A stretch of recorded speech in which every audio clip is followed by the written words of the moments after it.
성경 말씀 신명기 1장 9절부터 18절까지 말씀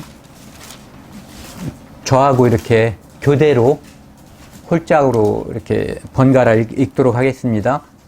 신명기 1장 9절부터 18절 말씀까지입니다. 그때 내가 너희에게 말하여 이르기를 나는 홀로 너희 짐을 질 수 없도다. 너희 하나님 여호와께서 너희를 번성케 하셨으므로 너희가 오늘날 하늘의 별빛이 많거니와 너희 열주의 하나님 여호와께서 너희를 현재보다 1000배나 많게 하시며 너희에게 허락하신 것과 같이 너희에게 복 주시기를 원하노라. 그런즉 나 홀라 어찌 능히 너희와 괴로운 것과 너희의 무거운 짐과 너희의 다툼을 감당할 수 있으랴. 너희의 각 지파에서 지혜와 지식이 있는 유명한 자를 택하라.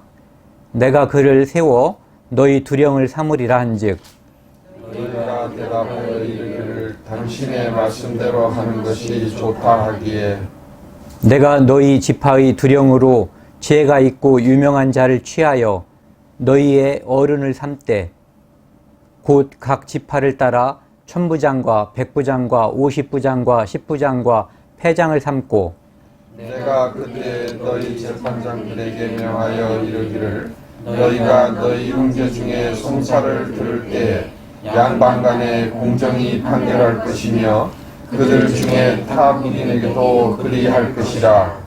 재판은 하나님께 속한 것인즉 너희는 재판에 예물을 보지 말고 귀천을 일반으로 듣고 사람의 낯을 두려워 말 것이며 스스로 결단하기 어려운 일이여든 내게로 돌리라. 내가 들으리라 하였고 내가 너희에게 행하는 모든 일을 그때 너희에게 다 명하였느니라. 오늘은 재판장 하나님이라는 그런 제목으로 함께 교제를 하려고 합니다. 하나님께서는 모든 사람의 최후의 심판자, 재판장이시거든요.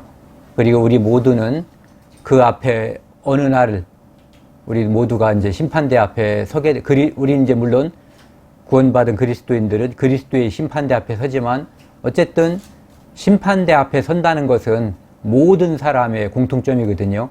어떤 사람은 심판을 받고 지옥에 가는 그 심판대 앞에 설 것이고 그리스도인들은 이제 그리스도인이 된 다음에 어떤 모습으로 살았는가에 따라서 상급이 결정되는 그런 그리스도의 심판대 앞에 서게 될 겁니다.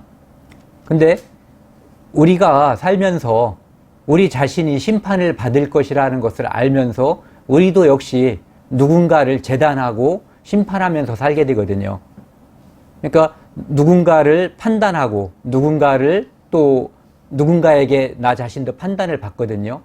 그런데 그런 판단을 받을 때 내가 그리스도에게 또 하나님께 심판을 받을 자라고 하는 것을 안다면 우리의 이제 판단이 하고 우리의 마음이 좀 달라질 것이다라는 생각을 갖게 됩니다.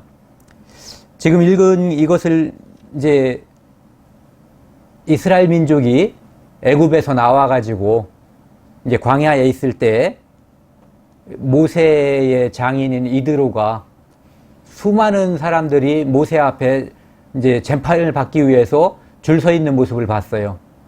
그 재판을 하느라고 모세는 기진맥진해졌고 서로 간에 이제 불평불만이 있어서 자기들끼리 해결할 수 없으니까 그것을 모세에게 재판해달라고 줄 서 있는 이스라엘 민족은 또 기다리느라고 힘이 빠져 있었던 거죠.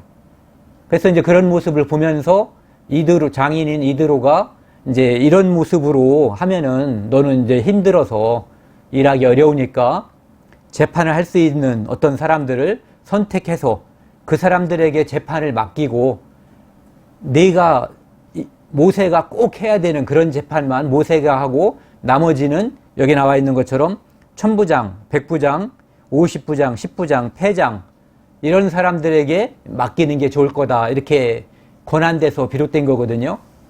천부장이라고 하는 것은 이제 쉽게 말하면 부하가 그 소속된 사람이 1000명 정도.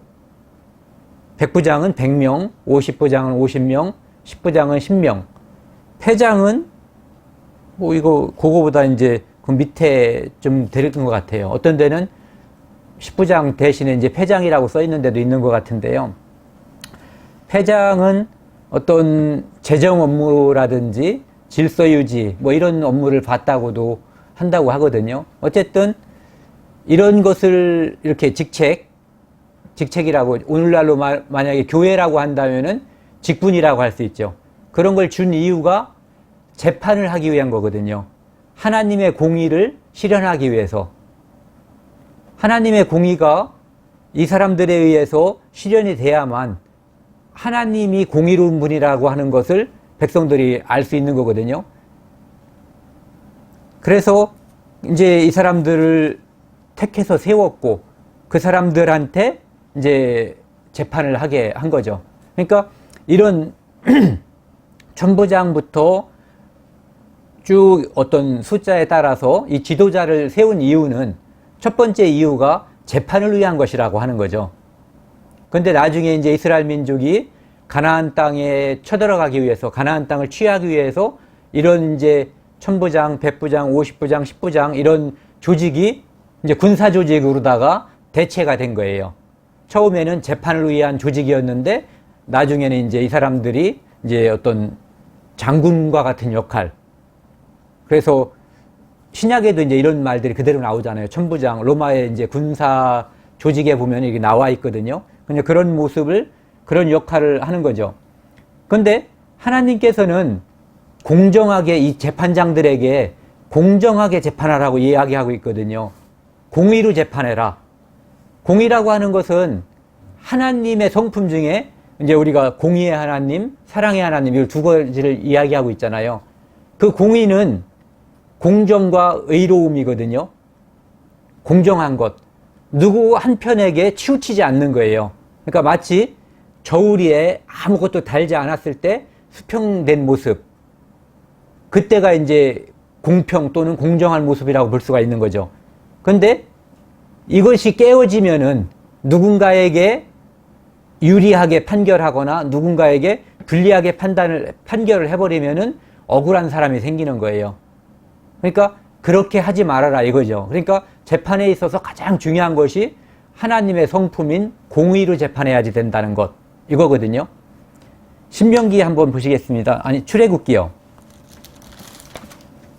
출애굽기 지금 이제 저희가 읽었던 부분에 대해서 좀 더 구체적으로 이제 바라볼 수 있는 부분이 있거든요. 출애굽기 18장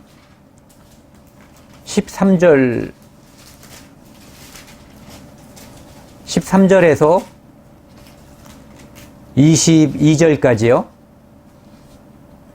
제가 천천히 읽겠습니다.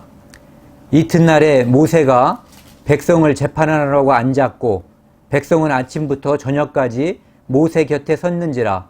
모세의 장인이 모세가 백성에게 행하는 모든 일을 보고 가로되 그대가 이 백성에게 행하는 일이 어찌미뇨.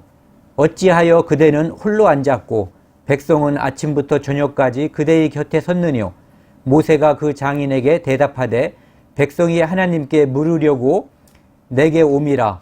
그들이 일이 있으면 내게로 오나니 내가 그 양편을 판단하여 하나님의 율례와 법도를 알게 하나이다. 모세의 장인이 그에게 이르되 그대의 하는 일이 선하지 못하도다. 그대와 함께한 이 백성이 필연 기력이 쇠하리니 이 일이 그대에게 너무 중함이라. 그대가 혼자 할 수 없으리라. 이제 내 말을 들으라. 그래서 이제 모세의 장인 이드로가 어떤 것을 이제 권면하게 되는 거죠. 어른으로서. 내가 그대에게 방침을 가르치리니 하나님이 그대와 함께 계실지로다. 그대는 백성을 위하여 하나님 앞에 있어서 소송을 하나님께 베풀며 그들에게 율례와 법도를 가르쳐서 마땅히 갈 길과 할 일을 그들에게 보이고 그대는 또 백성 가운데서 제덕이 견변한 자 곧 하나님을 두려워하며 진실무망하여 공의 불의한 일을 미워하는 자를 빼서 백성 위에 세워 천부장과 백부장과 50부장과 10부장을 삼아 그들로 때를 따라 백성을 재판하게 하라. 여기까지요. 그러니까 지금 모세의 장인 이드로가 좀 전에 말씀드린 것처럼 그렇게 하는 이유는 효과적으로 일을 하게 하기 위한 거예요. 그리고 그 효과도 효과지만은 모세와 백성을 사랑하기 때문에 이것을 권한 거거든요. 모세도 기진하고 한번 재판받으려고 줄 서면은 이 사람들이 지금 엄청나게 많은 사람들이잖아요. 그 장정이 60만 정도니까 보통 학자들이, 인구학자나 이런 사람들이 250만에서 한 300만 정도 되는 그런 백성일 것이라고 추산한다고 하거든요. 그런데 그 사람들이 이제 다툼이 있을 거란 말이에요. 어떤 서로 억울한 게 있고 서로 주장하는 게 있으니까 자기들끼리 주장하면은 서로 자기 주장만 내세우니까 이제 모세 앞에 나타나는 건데, 그들이 한번 줄 서면은 언제 끝날지 몰라요.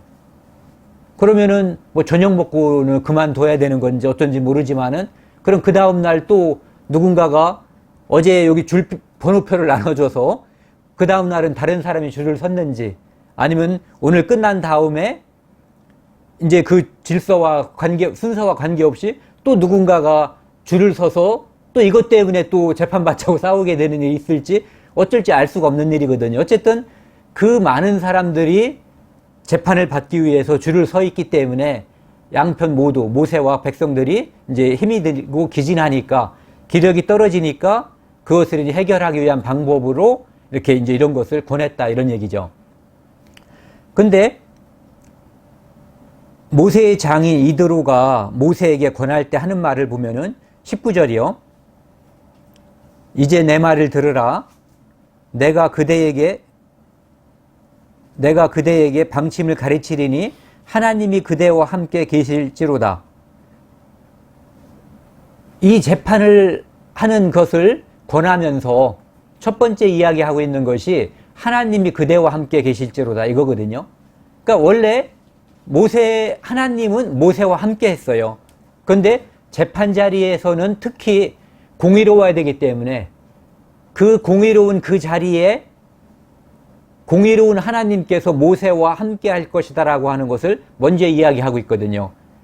그러니까 하나님의 재판을 모세가 할 때 모세는 공의로워야지 되는 거고, 그리고 모세와 함께 하는, 이제 모세와 짐을 나눠서 재판하게 되는 그 사람들의 조건이 여기에 열거되고 있어요. 21절에 보면은요, 그대는 또 온 백성 가운데 제덕이 겸전한 자, 이게 조건이에요. 재주와 덕. 재주는 우리가 흔히 재주라고 말할 수 있지만, 덕이라고 하는 것은 온유함과 다른 사람을 이렇게 섬기는 마음, 사랑하는 마음, 이런 모든 것이 합쳐진 게 덕이잖아요. 그러니까 재능도 있고 인간미, 인간성도 갖춘 그런 사람을 이제 재판장으로 써야지 된다, 이런 조건이거든요. 근데 그 제덕이 겸전한 자라고 하는 것을 설명하는 말이, 겸전한 자 곧 하나님을 두려워하며, 제덕을 겸전한 자라는 말을 이렇게 설명하고 있어요. 하나님을 두려워하는 자. 그리고 또 이것이 하나님만 두려워하는 것으로 끝나는 게 아니라 진실무망하여 불의한 일을 미워하는 자, 이렇게 돼 있어요. 진실무망하다는 것은 진실성이 있어서 거짓을 갖다가 멀리하고 거짓을 싫어한다, 이런 얘기거든요. 그러니까 참되고 거짓이 없다, 이런 성품인 사람을 뽑아서 재판 자리에 앉혀야만 하나님의 공의로운 재판이 이루어질 수 있을 거다라고 이야기하고 있는 거예요. 우리가 흔히 이제 요즘도 그런 말들을 많이 하거든요.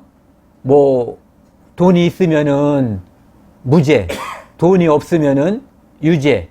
그래서 그런 말들이 그냥 생긴 것이 아니라 실제로 쇠퇴가 그렇기 때문에, 그래서 어떤 사람들이 감옥에 가도 반성하는 것보다는 억울하다는 생각을 많이 하는 거예요. 이제 여기 계신 분들 중에서 혹시 교통법규를 어겨서 어떤 속도라든지 신호등이라든지 주차 위반이라든지 이런 거로 인해서 이렇게 딱지를 뗀다고 그러잖아요. 그럼 범칙금, 벌과금이라고 그러나요? 이런 걸 물게 되면은, 아, 내가 그리스도인으로서 참 부끄럽다. 이런 생각을 하는 경우도 있지만, 야, 재수없다. 왜 재수없다고 생각을 하냐고요. 수많은 사람들이 걸리지 않는데 내가 걸렸다. 이런 거거든요. 그러니까 이 재판 또는 어떤 심판 또는 어떤 법적인 제재라고 하는 것은 공정하고 그리고 빠져나가는 사람이 없어야만 이것을 사람들이 더 권위 있게 생각을 하고 더 지키는 거거든요. 다 빠져나가는데 나만 요번에 감옥에 갔다 이거예요. 그러면은 예, 억울한 거예요. 그래서 유전무죄, 무전유죄라고 하는 생각이 있기 때문에 감옥에 가 있는 감방에서 사연 없는 사람이 없고 억울하지 않은 사람이 아무도 없다고 말하는 게 그런 거거든요. 죄 없이 온 사람은 없겠지만 혹시 이제 가끔은 그런 경우도 있잖아요. 나중에 무죄, 진짜 범인이 나중에 밝혀지는 경우가 있거든요. 근데 대부분은 뭔가는 잘못을 했는데 나보다 큰 잘못을 한 사람은 나보다 큰 잘못한 사람이 나보다도 벌을 적게 받는다든지 또는 안 받는다든지 이것으로 인해서 억울함을 느끼는 거거든요. 우리나라에 그 헌법에 그런 게 있어요. 헌법 11조인가 어디에 모든 사람은 법 앞에 평등하다 이렇게 이야기하고 있거든요. 근데 이것은 헌법 조문이지만 모든 사람이 법 앞에 평등하다는 것은 이상적인 이야기예요. 실제로 국민들이 모든 사람이 법 앞에 평등하다라고 생각하는 사람은 아무도 없을 거예요. 제가 생각할 때는 저도 평등하다고 생각을 해본 적도 없고 판사도 아마 그렇게 생각하지 않고 맨날 그런 재판을 하고 있는데 본인이 어떻게 그 생각을 하겠어요. 그리고 어떤 사람은 기소유예하고 어떤 사람은 기소해버리는 검사가 그런 생각을 하겠냐고요. 그리고 본인이 기소해달라고 뭐 써가지고 보냈는데 검사가 기소 안 해버리고 이러는 것을 보는 경찰관이 법 앞에 모든 사람이 평등하다는 생각을 갖겠냐 이거죠. 그렇지 않을 거라는 거예요. 그런데 하나님 앞에서는 모든 사람이 평등할 수밖에 없다는 거죠. 하나님 앞에서는 모든 사람이 입이 있으나 말할 수가 없는 유구무원인 거예요. 왜냐하면은 하나님 앞에서는 결코 누구도 빠져나갈 수가 없는 거죠. 하나님은 누구는 봐주고 누구는 더 벌 주고 하는 그런 것이 절대 없는 완전한 공의를 실현하시는 그런 분이시거든요. 그러니까 재판이라고 하는 것은 하나님의 공의가 완전히 서는 그 자리거든요. 그렇기 때문에 누구도 하나님의 재판정, 하나님께서 재판정을 열고 그 앞에 설 때에는 누구도 억울함을 호소할 수 없어요. 다만 그리스도 앞에, 그리스도의 심판대 앞에 서는 모든 사람들은 자기의 죄를 모두 다 간과해버리는 거죠. 그냥 덮어놓으신 그 하나님께 감사하는 마음이 있을 뿐이지 그 지옥 가는 심판대에 있는 사람들이 억울함을 호소할 수 있는 사람은 아무도 없을 거예요. 그것이 바로 완전한 공의를 실현하는 하나님과 그 다음에 법 앞에 평등하지 않은 사람과의 차이라고 볼 수가 있거든요. 그러면은 우리가 이제 하나님께서 지금 이제 그 모세의 장인이 그 재판관들의 그 자격 또 요소 이런 인격 이런 품위를 갖춘 사람을 이제 재판장으로 써야지 된다라고 이야기를 하고 있거든요. 이런 사람들 하나님을 두려워하는 자가 돈을 받고 뇌물을 받고 이제 그 판결을 굽게 하지 말라고 하나님께서 말씀하시잖아요. 하나님을 두려워하는 자는 그런 짓을 할 수가 없는 거거든요. 그리고 진실무망하다. 진실하여 거짓이 없는 자가 다른 사람을 봐줄 수 없는 거죠. 그러니까 법대로 판결하는 거예요. 그리고 불의를 미워하는 자, 불의한 자를 판결하는 것이 재판자리잖아요. 물론 이제 다른 의미도 있겠죠. 근데 일반적으로는 불의한 자를 벌 주는 자리가 일반적으로 이제 재판정이거든요.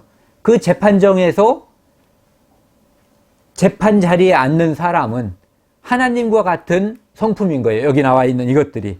하나님을 두려워하는 거야 뭐 이제 하나님의 성품이 아니지만은 진실무망하며 불의한 일을 미워하는 것. 이것이 바로 하나님의 성품이라고 볼 수 있죠. 이런 자여야만 재판장에, 재판관에 자격이 있다는 거예요. 그래야만 그 재판의 권위가 인정된다는 거죠. 근데 이 천부장, 백부장, 십부장 이런 것을 세운 목적 자체가 아까도 말씀드린 것처럼 재판을 위한 거거든요. 근데 이것이 나중에는 이제 그 전투를 해야지 되기 때문에 그 이제 전쟁을 수행하기 위한 그런 요소로 막 바뀌어버린 거거든요. 근데 이런 것들이 교회 안에 일테면은 그 성령이 이 땅에 다시 오신 성령께서 오시고 나서 이 땅에 교회가 탄생했잖아요. 예수님께서 십자가에 돌아가시고 부활하시고 이제 승천하시고 그리고 이제 약속대로 오순절에 성령을 보내주시고 이 땅에는 교회가 탄생을 했어요. 그리고 그 교회에서도 역시 여러 가지 일이 많이 있거든요. 그래서 교회에서도 역시 그 교회의 질서를 위해서 어떤 직분이라고 그럴까? 뭔가를 이제 이렇게 하나님께서 인정하셨거든요. 근데 이제 여러 가지가 있지만 그 중에 가장 대표적으로 우리가 생각할 수 있는 게 감독이라는 직분, 즉 장로라고 하는 직분이거든요. 근데 감독과 장로라고 하는 것은 다스릴 수 있는 그런 직분이거든요. 다스리는 직분. 그러니까 교회에 어떤 문제가 있을 때 하나님의 권위로 이걸 이렇게 해야 됩니다라고 말을 하면은 다른 사람들이 그것에 할 수 있는 그런 권위가 있어야지 돼요. 근데 그런 권위를 가진 사람은 아까 재판관의 자리에 앉을 수 있는 바로 그런 인품을 가진 사람이어야지 되는 것이지 자기의 이익을 탐하고 이를테면 뭐 건축을 하는데 뭐 나는 샤시 공장을 해. 그래서 샤시가 많이 들어가게 해. 그런 것을 하면서 장로나 집사가 건축을 하는 설계자한테 가가지고 샤시가 많이 들어가게 해야지 됩니다. 이렇게 이야기하면서 교회에 어떤 일이 있을 때 자기가 마치 하나님의 사도인 양, 하나님의 명을 받은 양, 여기 나와 있는 것처럼 진실무망한 양, 또는 불의를 미워하는 양, 이렇게 해서 어떤 것을 판결하거나 교회를 조용히 할 수 있는 권위를 내세울 수가 있냐 이거죠. 불가능한 거거든요.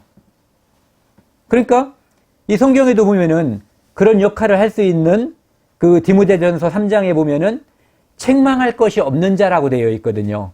책망할 것이 없는 자. 감독은 책망할 것이 없는 자를 감독을 세워야지 된다고 했어요. 이 사람들의 역할이 교회를 치리하고 다스린다면은 교회 안에 많은 일들이 성도들 간에 부딪히는 일이 많이 있을 수밖에 없어요. 어떤 사람은 직분과 직분끼리도 부딪힐 수 있고 또 어떤 사람은 일을 하면서도 사람마다 일하는 스타일이 다를 수가 있어요. 둘 다 교회를 사랑하는 마음이 있다고 해도. 그런데 이 사람들은 자기 스타일대로 하고 싶은 거예요.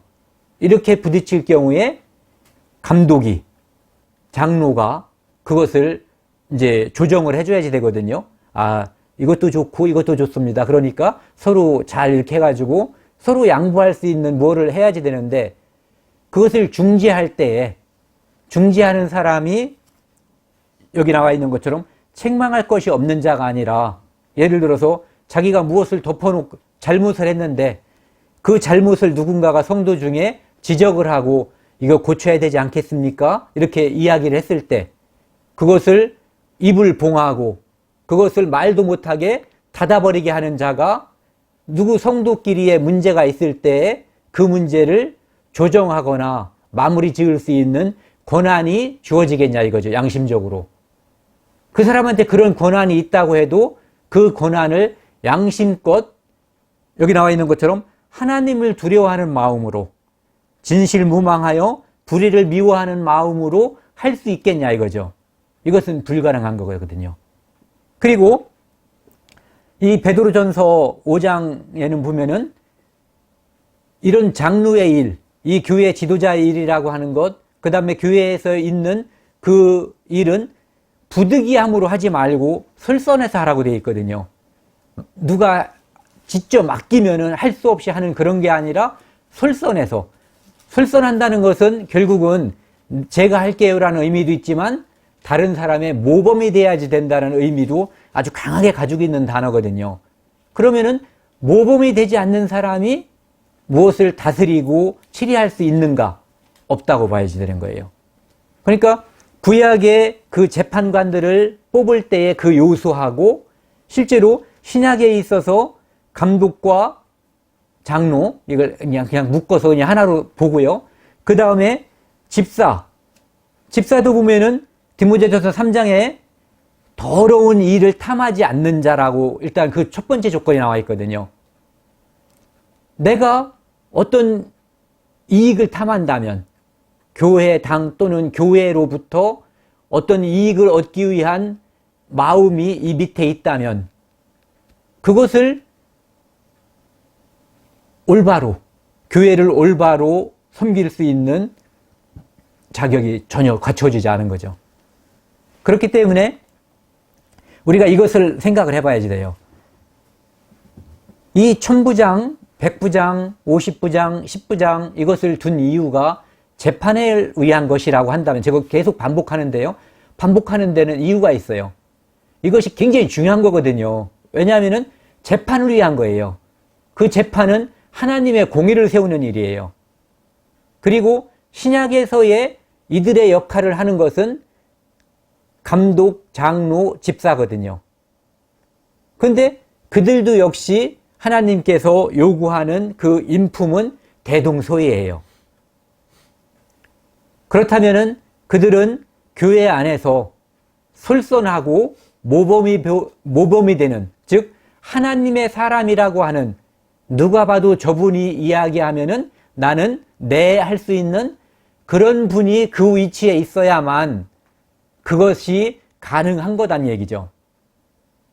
이것을 또 다른 방면으로 생각을 해보면은 누군가가 1000부장, 100부장, 50부장, 10부장 또는 오늘날로 또는 초대교회로 볼 때 장로 또는 집사의 위치에 있다 이거예요. 그런데 그분들이 어떤 일을 할 때 그 권위로서 어떤 일을 마무리 짓는다든지 조정을 하려면은 그들이 그 권위가 씨가 먹히려면은 그쵸? 말을 했는데 말에 씨가 안 먹히면은 그 말을 하나만 한 거예요. 그것은 오히려 새로운 분쟁이 거기서부터 시작돼요. 누군가가 권면을 했는데 너는 뭐야? 네가 뭔데 그런 말을 해? 너 지난번에 뭐 했잖아. 너는 나보다 나을 게 뭐가 있어? 하면서 그 사람의 허물을 들출 수 있는 그런 위치에 있는 사람, 그런 사람이 그런 역할이 주어져 있다면 그 역할은 수행할 수가 없는 거예요. 그런데 마치 구약에 좀 전에 말씀드린 그들 이제 부장들이요. 1000부장, 100부장, 50부장, 10부장. 신약의 장로와 감독과 집사. 이것이 교회의 질서를 유지하기 위해서 권위를 세우기 위해서 내세운 조건이라고 말을 하면서 누군가에게 순종을 종용하거나 순종을 강요하려면 전제 조건이 필요한 거예요. 어떤 전제 조건이냐면은 그것을 말할 수 있는 사람들이 지금까지 제가 계속해서 말씀드린 그 조건을 먼저 가지고 있어야지 되는 거죠. 이 조건을 갖추지 않은 사람이 재판관이 흠결이 너무 많으면서 자기보다도 더 적은 죄를 가지고 있고 더 적은 약점을 가지고 있는 사람들에게 무슨 권위로 자기의 말에 순종하고 자기 말에 복종할 것을 강요할 수 있겠냐, 이런 얘기죠. 결국은 이것은 순종하고 복종하라고 준 제도가 아니라 하나님의 나라, 하나님의 백성들에게 하나님의 권위를 세우고 그 나라가 하나님의 뜻대로 실현되기 위해서 준 거거든요. 그렇기 때문에 이 사람들의 역할, 이 사람들의 하는 일, 그 다음에 이 사람들의 권위는 너무너무 중요한 거예요. 그런데 권위로서 나는 약점이 있지만 그래도 너는 내 말을 들어야 돼, 순종해야 되라고 하면서 이 모세의 장인 이드로가 모세에게 이야기했던 그 제도, 재판을 위해서 1000부장, 100부장, 50부장, 10부장을 둔 그것을 인용하면서 성도에게 순종을 강요하는 것은 아주 가소로운 일이에요. 있을 수도 없고 있어서도 안 되는 일이죠. 그것은 재판과 관련된 것이었고 재판과 관련된 일이기 때문에 더더욱 어떤 그 무엇보다도 그들의 조건, 그것이 너무너무 중요한 거예요. 그렇기 때문에 단지 내가 너희들보다 높은 자리에 있어, 성도는 그런 것도 아니고요. 높은 자리에 있다는 것은 더 많이 섬기는 자리, 이 세상에서 가장 높은 자리에 있을 수 있는 분이 예수님이에요. 그분은 모든 사람, 창세 때부터 마지막 때까지의 모든 사람을 섬김으로써 자기 목숨, 자기 피를 내놓으신 분이거든요. 그분이 가장 낮아졌기 때문에 가장 높아진 거거든요. 그런데 스스로 높아지는 자가 높아질 수는 없는 거예요. 특히 교회에서는 직분이 고귀할수록 더 낮아져야 되고 더 많이 섬겨야 되는 그런 직분인 것이지, 누군가를 그 직분이 있다는 그 이유로 찍어 누를 수 있는 그런 것은 예수님의 가르침하고 전혀 맞지가 않고 구약의 가르침하고도 전혀 맞지가 않는 거죠. 그렇기 때문에 그 제도를 순종하라는 말로써 인용하는 것은 문제가 있다, 이런 얘기예요. 그 다음에요, 레위기 보시겠습니다. 레위기 19장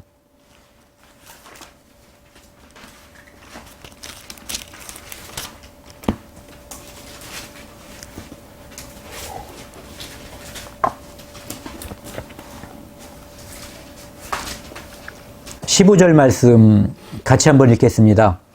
너희는 재판할 때에 불의를 행치 말며 가난한 자의 편을 들지 말며 세력 있는 자라고 도우하지 말고 공의로 재판할지며. 하나님께서는 이 고아와 과부와 또 뭐 있죠? 하여튼 어려운 사람들의 마음을 이렇게 관심이 많으신 분이에요. 하지만 하나님께서 재판정에 앉으셨을 때에는 고아라고 봐주지 말고 누구를 더 편을 드는 게 아니에요. 여기 보면은 너희는 재판할 때에 불의를 행치 말라. 이 불의의 내용이 나오죠. 가난한 자의 편을 들지 말며. 재판 때가 아니면은 우리는 가난한 사람을 도와주고 가난한 사람을 편들어주고 해야지 돼요.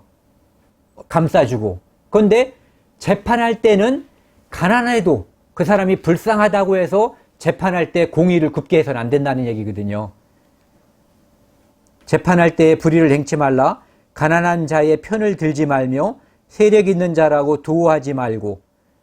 그러니까 힘센 사람이라고 더 이제 편들어 주지 말라는 얘기죠. 그러니까 힘세다고 가난하다고 그것이 재판할 때는 어떤 편들어 주는 요소가 전혀 돼서는 안 된다는 거죠. 단지 공의로만, 옳고 그름만을 가지고 판단해야지 된다는 것을 이야기하고 있는 거예요. 하지 말고 공의로 사람을 재판할지며. 그러니까 절대로 이 하나님의 공의가 재판정에서 훼손되지 않아야 된다는 거거든요. 이것은 마지막 때 모든 사람을 대백보좌 앞에서 하나님께서 심판하실 때 바로 이것을 적용하겠다, 이것을 적용할 것이다 라고 하는 것을 우리가 분명히 알 수가 있는 거거든요. 어떠한 잘못도 간과되지 않고 그리스도의 심판대 앞에서는 어떠한 소자에게 물 한 그릇 대접한 것도 간과되지 않고, 그러니까 하나님의 공의, 이것은 어떠한 것도 이렇게 그냥 스쳐 지나가는 것이 없이 반드시 짚고 넘어간다는 거죠. 그 말이 정확히 기억이 나지 않는데 뭐 이제 하나님의 심판을 이야기하면서 하나님의 이 맷돌은 천천히 돌지만 온전히 다 부숴버린다는 그런 의미의 말이 있거든요. 그러니까 하나님께서 누군가를 심판할 때, 오늘 누가 잘못을 했어요. 많은 사람을 죽일 수도 있고 정말 사람들이 마음에 문제가 될 만한 그런 일들이 뉴스에 보도되는데 그 사람이 감옥에 가서 뭐 뻔뻔한 말을 하고 재판정에서도 그렇게 하고 그래도 뭐 번개가 쳐서 그 사람을 죽이는 일은 거의 없잖아요. 그러니까 사람들은 이제 악을 행하기에 담대하다 이렇게 이야기하고 있는 거죠. 하나님이 어디 있느냐? 또는 니체처럼 하나님이 예전에 계셨는지 모르지만은 죽었나 보다 이렇게도 말할 수가 있는 거예요. 하지만 하나님의 심판대라고 하는 것, 하나님의 공의는 맷돌이 천천히, 다른 엔진들로 돌리는 것들 있잖아요. 뭐 믹서기라든지 엄청나게 빨리 돌아가잖아요. 웽 하고 다 갈아지는데 맷돌은 천천히 돌죠. 그나마 또 속아가는 맷돌은 더 천천히 도는 것처럼 느껴져요. 하지만 그 안에 담겨있는 모든 것은 다 갈아버리거든요.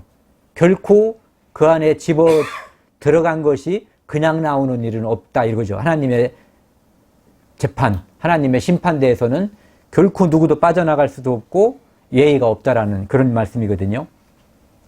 그 다음에 35절에서 37절, 이거 레위기 19장이요.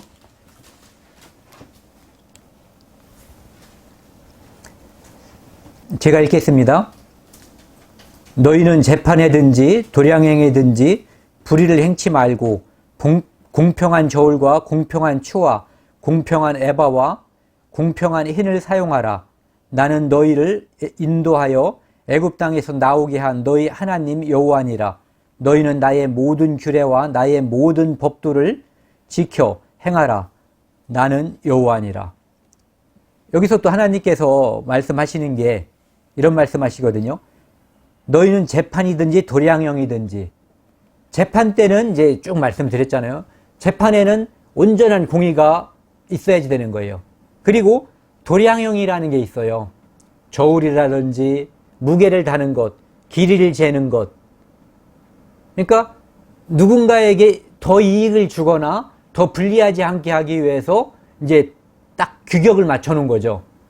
어떤 사람은 연필 한 다스를 샀는데 한 다스가 12개죠. 그런데 한 다스 사가지고 세보는 사람 없을 거 아니에요. 한 다스라고 써 있으면은 그냥 돈 주고 오는 거죠.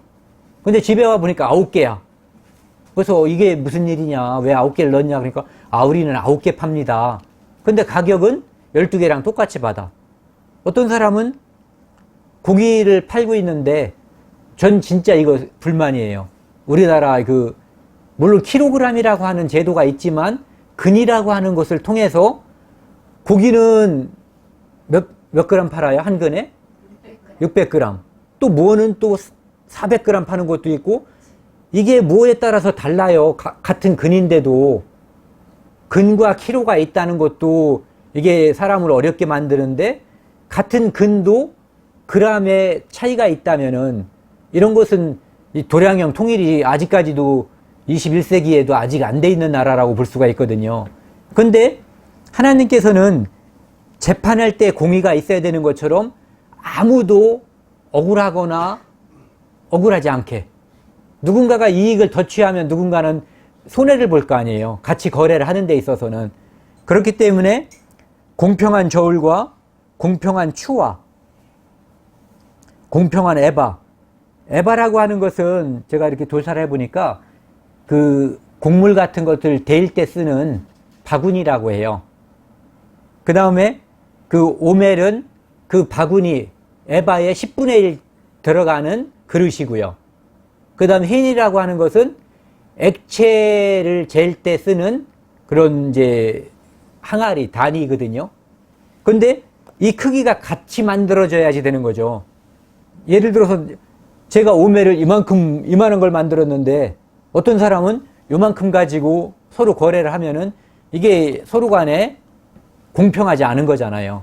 그래서 하나님께서는 이런 것을 금지시키는 분이거든요. 이러한 사소한 것을 금지시키는 분께서 재판장에서는 얼마나 엄격하겠냐 이거죠. 그리고 일반 재판정, 즉 모세와 천부장과 십부장이 서는 그 자리도 하나님께서 엄격하신데 나중에 하나님께서 모든 사람을 공의로 심판하실 때에는 얼마나 완전하고 완벽하고 엄격하겠는가를 우리가 생각을 해볼 수가 있거든요. 이 뒤에 보면은 하나님은 자기를 이렇게 소개하고 있어요. 너희를 인도하여 애굽 땅에서 나오게 한 너희의 하나님 여호와니라. 애굽 땅에서 나오게 한 여호와라고 하는 것은 애굽에서 하나님께서 이스라엘 민족을 나오게 할 때 10가지 재앙을 내렸어요. 그 10가지 재앙은 완벽한 분리, 완벽한 구별, 완전한 구분이었거든요.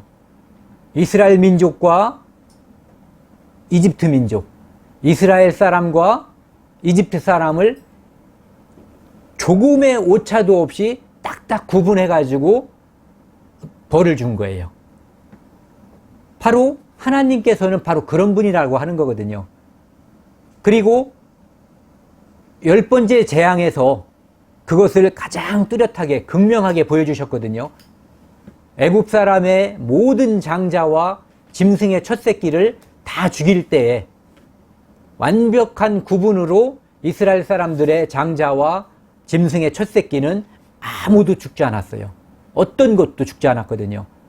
이렇게 구분하시는 하나님께서 마지막 때 죄가 있는 자와 죄 없는 자, 그리스도의 심판대에서 예수 그리스도의 피가 양심에 뿌려진 자와 예수 그리스도의 피가 양심에 없는 자를 완벽하게 구분한다는 것은 너무나 자명한 일이거든요.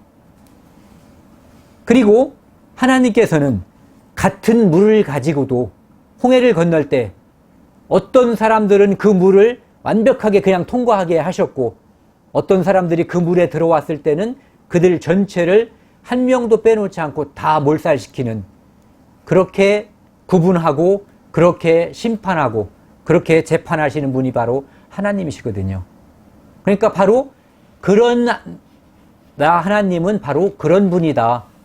그러니까 너희들끼리 재판할 때에 하나님의 공의를 적용해야지 되고, 너희들끼리 물건을 사고 팔 때에 공평하게 속이지 말고 너희들끼리 아무런 불평 불만이 없도록 하라는 그런 지시를 하는 거죠. 하나님의 백성이라면, 하나님께서 원하는 백성이라면, 그리고 하나님을 기쁘게 하는 백성이라면 그렇게 살라는 것을 지시하고 있는 거예요. 신명기 18장 보시겠습니다.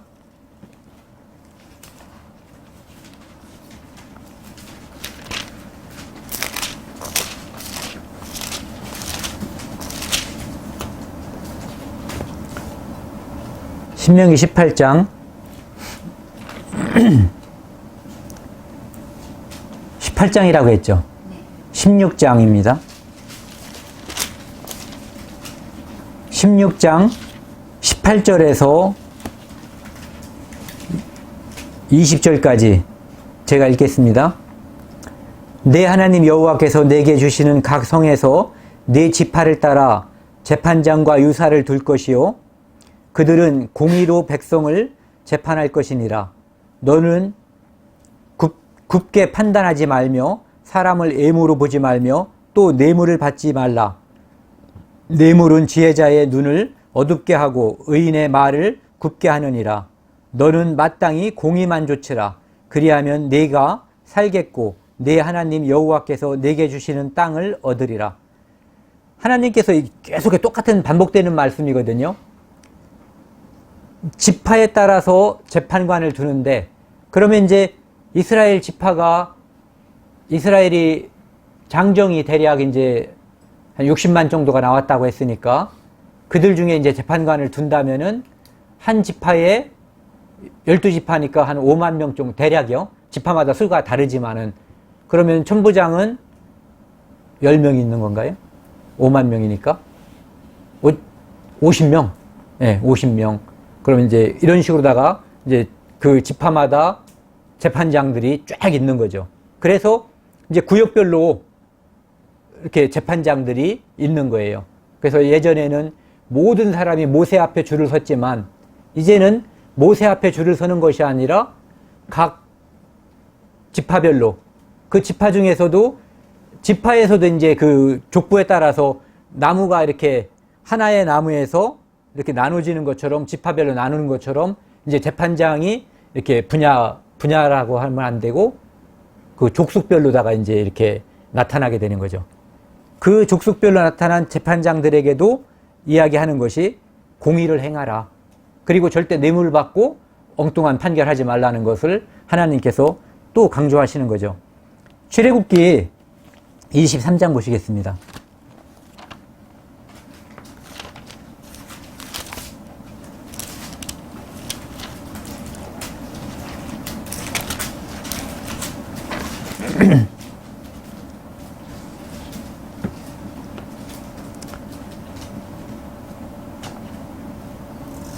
(1절부터) 제가 한번 읽어보겠습니다.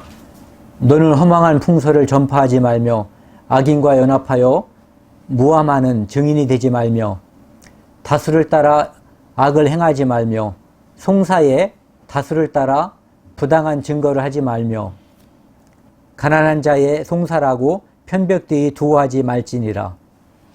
내가 만일 내 원수의 길 잃은 소나 나귀를 만나거든 반드시 그 사람에게 돌릴지며, 내가 만일 너를 미워하는 자의 나귀가 짐을 싣고 엎드러짐을 보거든 삼가 버려두지 말고 그와 그 짐을 부릴지니라.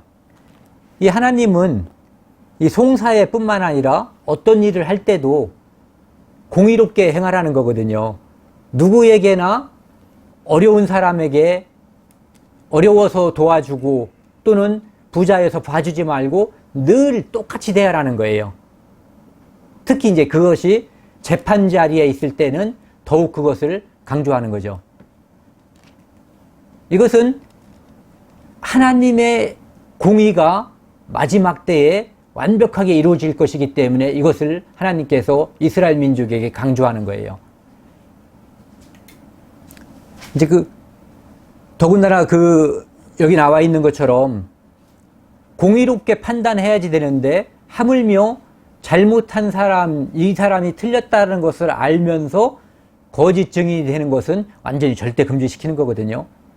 예전에 제가 한번, 이게 부끄러운 일이기도 한데요. 제가 잘 아는 분하고 도너츠를 먹으러 갔어요. 근데 거기 가서 이렇게 뭐를 하는데, 그때 제가 돈을 안 냈고 그분이 돈을 이제 내는 거예요. 앞에 서 있었으니까. 근데 이분은 돈을 냈다고 하고 저 카운터에 있는 사람은 돈을 안 냈다고 하고, 이렇게 이 일이 벌어진 거예요. 그러니까 이제 이분은 저보고 보지 않았냐. 저는 돈을 꺼내 가지고 있었기 때문에 돈을 냈다라고 생각해서, 그래 우리 편이잖아 이 생각을 하고 냈어요 이렇게 얘기를 했어요. 그런데 저는 돈을 꺼내 가지고 있는 것까지는 봤지만 이렇게 하는 것은 보지는 못했어요 진짜로는. 그런데 이 형제님이 제가 냈지 않았어요, 내는 거 봤죠라고 말할 때 저도 모르게 그냥 이렇게 해버린 거예요. 오케이 했어요. 그러니까 이제 이 사람들하고 이제 증인까지 있으니까 문제가 생긴 거예요. 그래서 그 사람들 그거를 하더라고요. 오늘 물건이 몇 개 나갔는지, 그 다음에 여기에 남아있는 돈이 얼마인지 재고를 해서 딱 수습시킨 상태에서 다 그것을 하더라고요, 결산을. 근데 이제 이 사람들은 자기들은 돈 받은 일이 없다 이렇게 하는 거고, 우리는 이제 와서 또 안 냈다고 할 수도 없고, 그러니까 계속 우겼어요. 그래가지고 결국은 그 사람들이 자기들은 억울하지만 손님이니까 그냥 주는 그런 제스처를 취해서 우린 그냥 먹었는데 돈을 내고 먹은 건지 내가 거짓 증인을 쓰게 된 건지는 지금도 정확히는 몰라요. 그것을 고의로 안 냈는데 냈다고 한 건 아닌데 명확히 모르지만 이것을 해서 제가 거짓 증인인지 아니면 증인인지 뭔가 됐어요. 그런데 어쨌든 이런 걸 읽으면 찝찝한 거예요. 명백하게 한 건 아니었기 때문에. 제가 어제도 이거 읽으면서 그 생각이 났어요. 그러니까 두고두고 이 생각이 날 거란 말이에요. 그렇기 때문에 우리가 살면서 뭔가를 하면 그것이 너희 죄가 너를 찾아낼 줄 알라는 게 정말 다 경험했을 거예요. 책을 읽어도 내가 유사한 죄를 졌으면 떠오르고, 누가 자기들끼리 그냥 하는 말인데 내가 지은 죄를 말하면 떠오르고, 영화에서 나와도 떠오르고, TV에서 뭐 드라마에 나와도 떠오르고, 그 죄로부터 아마 치매가 걸리면 어떨지 모르겠어요. 아직 그게 안 걸려봐서. 근데 그렇지 않은 이상은 이 양심이 정상적으로 죽지 않아서 가동되는 한은 그 모든 죄에서 우리는 조금도 자유롭지 못할 거예요. 그래서 죄라고 하는 것이 얼마나 우리를 몰고 가고 무섭게 하는지를 이제 알게 되는 거죠. 그 다음에 그 같은 장 6절, 9절도 한번 보시겠습니다. 6절에서 9절까지요. 너는 가난한 자의 송사라고 공평치 않게 하지 말며 거짓말을 멀리하며 무지한 자와 의로운 자를 죽이지 말라. 나는 악인을 의롭다 하지 아니하겠노라. 너는 뇌물을 받지 말라. 뇌물은 밝은 자의 눈을 어둡게 하고 의로운 자의 말을 굽게 하느니라. 너는 이방 나그네를 압제하지 말라. 너희가 애굽 땅에서 나그네 되었은즉 나그네의 정경을 아느니라. 이 계속 똑같은, 오늘은 제가 수없이 반복하는 것 같아요. 왜냐하면은 이거에 대해서 별로 할 말이 없어요. 똑같은 얘기. 근데 성경에서는 이것을 엄청 반복하고 같은 말로서 강조하는 거예요. 그것은 하나님의 심판대가 엄격하다는 거거든요. 그렇기 때문에 그 하나님의 백성들의 심판대 역시 하나님의 공의가 펼쳐져야 된다는 거죠. 그래서 어떤 경우에도 심판대, 즉 재판정에서는 공의를 행해야지 된다는 거죠. 우리는 내가 죄 지은 것보다 적게 심판받고 싶어요. 만약에 이 사이에서 내가 무슨 잘못을 해서 진짜 재판정에 간다든지, 또는 여기서 이제 제가 무슨 잘못을 해서 여러분들이 저를 징계한다든지 징치를 한다면은, 제가 잘못한 게 10대짜리면은 그냥 9대만 때릴 테니까, 또는 5대만 때릴 테니까 다음부터 잘하라고 하면 제가 얼마나 고맙고 감사하겠어요. 그 마음을 다른 사람에게 우리가 베풀어야지 되는 거거든요. 내가 받고 싶은 그 마음. 근데 더 중요한 것은 우리가 진짜 받고 싶은 마음은 감히 언감생심 말을 못해서 그렇지 그냥 완전히 봐주길 바라는 거거든요. 내가 비록 죄를 졌지만. 그런데 우리는 그것을 경험한 사람들이거든요. 그 많은 죄를 졌음에도 예수 그리스도의 피로 말미암아 모든 죄를 그때까지만 용서해도 우리는 감지덕질 거예요. 근데 그 후에 우리가 살면서 지을 그 모든 죄까지 하나님께서 예수 그리스도의 피로 모든 것을 용서받은 죄인이라는 것은 우리가 이 재판과 관련해 가지고 정말 많이 생각을 해봐야지 될 문제거든요. 하나님께서 베풀어진 그 사랑이 얼마나 큰지, 우리가 그 사랑 때문에 그러면은 어떻게 살아야 할 것인가에 대해서, 그것은 감사와 내 행보를 결정하는 그런 길이 되는 거죠. 그 다음에 이사야 33장 보시겠습니다.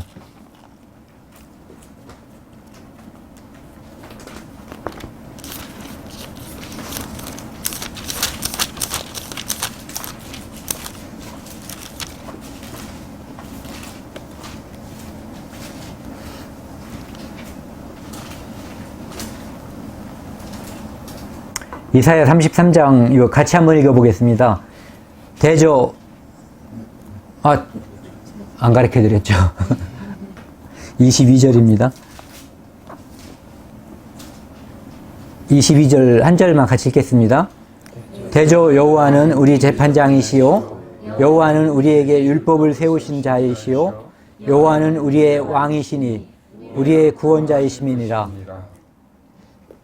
저는 이 성경을 읽으면서 이 감동이 됐어요.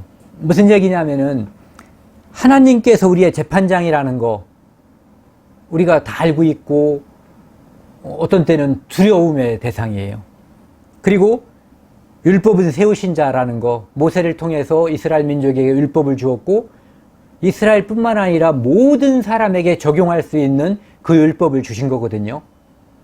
근데 여호와는 우리의 왕이시니 우리의 생사 여탈권을 가지신 분, 생명이 하나님께 있거든요.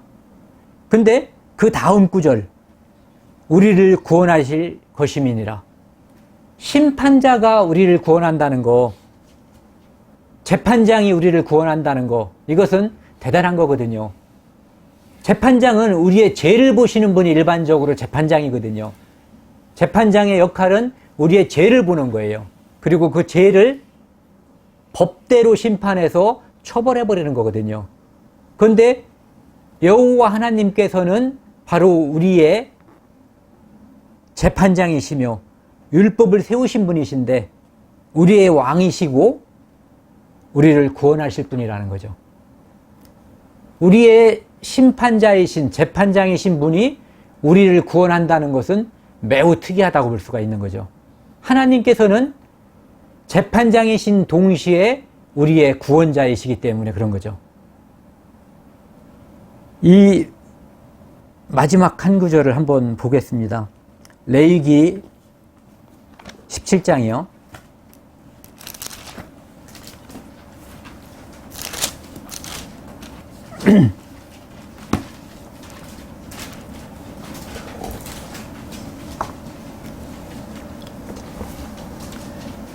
우리가 많이 인용했던 건데요. 레위기 17장 21절 말씀을 천천히 한번 같이 읽겠습니다.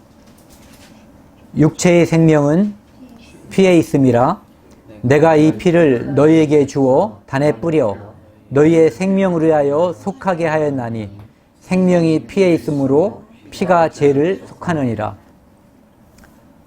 하나님께서는 우리의 재판장이셔요. 그런데 좀 전에 우리가 읽었던 이사야 33장 22절에는 하나님께서 우리의 구원자라고 말씀하고 있거든요. 재판장이신 분이 구원자가 되려면은 바로 이런 대속법이 필요한 거거든요. 예수 그리스도를 통해서 우리를 구원하시기 위한 모든 계획을 창세전에 하나님께서는 이미 완성하셨고 이스라엘 민족을 통해서 예수 그리스도를 이 땅에 수많은 방해가 있었지만 예수 그리스도를 이 땅에 보내주셨고 그리고 예수 그리스도께서는 우리의 모든 죄를 위해서 십자가에서 돌아가셨거든요. 그 십자가에서 돌아가시는 그 자리야말로 재판정 또는 재판의 자리라고 볼 수가 있거든요. 하나님께서 정하신 재판 자리였죠. 모든 사람의 죄를 대속하기 위해서 모든 사람의 죄를 모든 사람의 죄가 전가된 예수 그리스도, 모든 사람의 죄를 안수받은 예수 그리스도께서 예수 그리스도를 비록 그의 독생자임에도 불구하고 공의의 하나님께서는 그를 피 흘려 죽이셨어요. 그렇게 함으로써 모든 재판이 거기서 딱 끝나버린 거죠. 모든 죄에 대한 재판이 십자가에서 마무리된 거예요. 그러면서 또한 그 공의가 우리의 모든 죄를 용서하는 그 하나님의 사랑이 거기서 완성돼 버린 거죠. 공의가 완성되면서 사랑이 완성되는 것. 사랑 때문에 하나님께서는 공의를 실천하신 거고, 하나님의 공의 때문에 사랑을 또 실천하신 거예요. 공의로 인해서. 그러니까 사랑 때문에 공의가 완성이 됐고, 공의 때문에 사랑이 완성이 됐어. 그래서 일반적으로 우리가 모순이라는 말을 쓰잖아요. 이 창은 어떠한 방패도 뚫는다. 이 방패는 어떠한 창도 막을 수가 있다. 이 말은, 그래서 한 말이, 그럼 네 창으로 네 방패를 뚫으면 어떻게 되겠느냐. 이 모든 사람의 어떠한 죄도 용서할 수 있는 하나님의 사랑, 아무리 작은 죄도 모두 봐줄 수가 없는 하나님의 공의, 이 모순처럼 보이는 이것이 십자가에서 모든 사람을 구원하면서, 즉 모든 사람에게 사랑을 실천하면서 모든 사람을 한꺼번에 심판하는 그 공의가 역시 한 번에 실현된 곳, 그것이 바로 십자가라는 거죠. 그리고 그 십자가를 통해서 우리는 하나님의 공의와 사랑을 동시에 맛본 사람들이에요. 특히 우리는 공의의 하나님 앞에서 두려워 떨었고, 사랑의 하나님 앞에서 눈물을 흘리면서 감사했거든요. 그렇기 때문에 우리에게 주어진 이것, 이 공의와 사랑을 한꺼번에 이루신 하나님의 그 십자가, 그것을 우리가 아직도 모르고, 또는 그 사랑을 몰라서 공의만 그 마음속에 있기 때문에 그렇게 무서운 하나님, 그렇게 잔인한 하나님이라면 내가 믿지 않겠다라고 하나님을 오해하는 사람들에게 우리가 사랑의 하나님을 잘 전파해야지 돼요. 그리고 또 어떤 사람은 하나님은 사랑의 하나님이기 때문에 절대 심판하지 않는다, 절대 지옥에 영원히 멸하시는 것을 하지 않는다라고 하는 사람들에게 공의의 하나님을 또한 설명할 의무를 가지고 있거든요. 오늘은 이 재판장이신 하나님, 이 재판을 통해서 십자가 사건이라고 하는 십자가상에서 하나님의 완벽한 재판을 통해서 하나님의 모든 공의, 하나님의 모든 사랑을 보여주신 그것을 함께 공부했습니다. 기도하시겠습니다.